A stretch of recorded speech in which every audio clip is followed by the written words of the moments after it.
Shai, you always seem to play with so much poise and composure, but what are the emotions like when you're on a tidal wave of a run like that at the start of the fourth quarter? What's going through you emotionally? Just keep stacking possessions, keep getting stops, most importantly. That's what allows you to win, but when you're playing like from behind, you need stops or else game's over. So that was like my focal point, and we did a really good job of stringing together stops just to start the fourth, and that's what gave us a chance to come back and win. Within those stops, they only scored 8 points in the paint after halftime. What, maybe from an execution standpoint, did you guys do at a high level to prevent them from getting downhill, getting second chances, getting any layups? One more time, sorry? Sorry, they only had 8 points in the paint in the second half. Just either tactically or an execution thing, what was it that prevented them from getting anything down low? Yeah, I'm not sure what it was, but coach had came in at halftime and said they were like maybe 19 for 23 at the rim in the first half, and no matter who you play, giving up points at the rim to the most efficient shots in the game is never the recipe.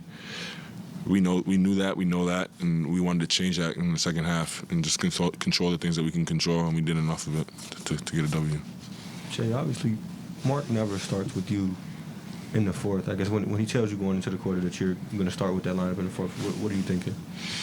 He had asked me like midway through the third if I wanted to like stagger the rotation, which is me come out instead of playing the whole third and play the whole fourth.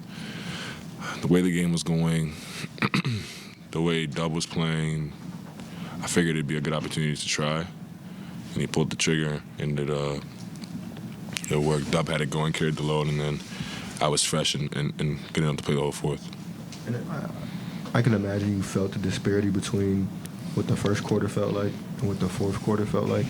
I don't know that you guys always like 24-0 a team to start a quarter, but you had similar runs. Does it feel like there's a sort of inevitability and that sort of kill shot type of run for you guys? Yeah, it's pretty fun. It's coach always says like we want to exist in that identity in that kind of space as a group. Now, obviously, you're never going to be perfect and be there all season, but I think the biggest thing for us was recognizing what the game was, where we were, and like embracing it and doing what was needed to kind of flip the script, get the car back on the road, and we did a good job of that. Shai, you've played a lot of basketball with Lou at this point. Can you talk about what it's like to be on the floor with him when he hits that level of point-of-attack defense on a guy like Hero? Yeah, it's fun. He hounds the ball, is really physical, does it without fouling. It's the best in the league at it. He's done it for so many years now. He's our anchor defensively.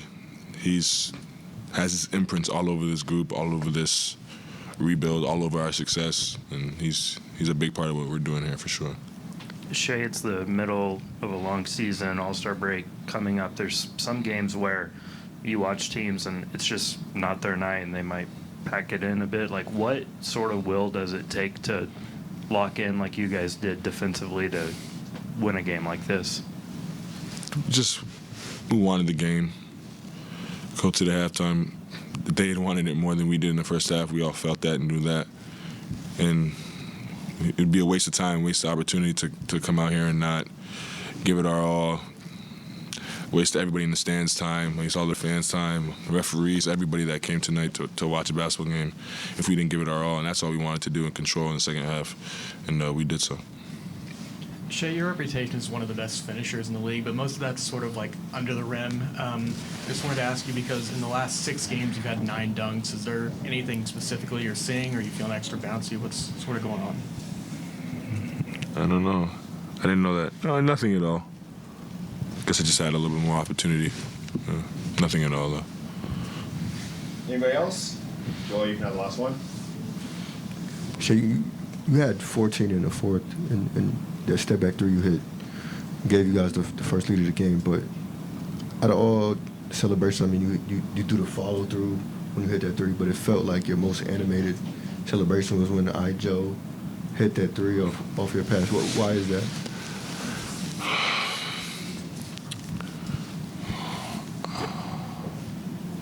I'm trying to remember the play. Do you know what happened? Because I really don't. I don't. Guard to guard, and he pops out. You know, hits.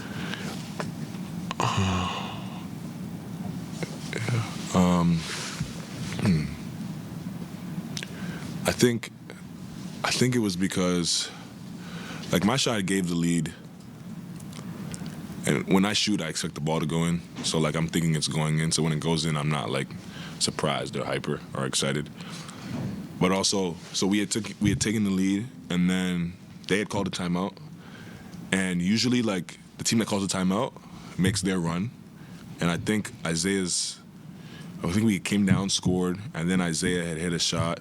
So we were up 3, came down, scored up 5. Isaiah made that shot, and we were up 8. And I think, like, us having a 5-0 run out of their timeout was what, like, kind of made the distance in the game. And basketball's a game of runs. It's going to be ups and downs, but those little 5-0 stretches and 6-0 stretches, especially on the other team's terms, they take a toll and kind of a backbreaker. Like, they call the timeout to get the car back on the road and fix a few things, and we come out and have a 5-0 run. It's kind of like a stab in the gut. So I think that's why. Thank you, Shai. All right, guys.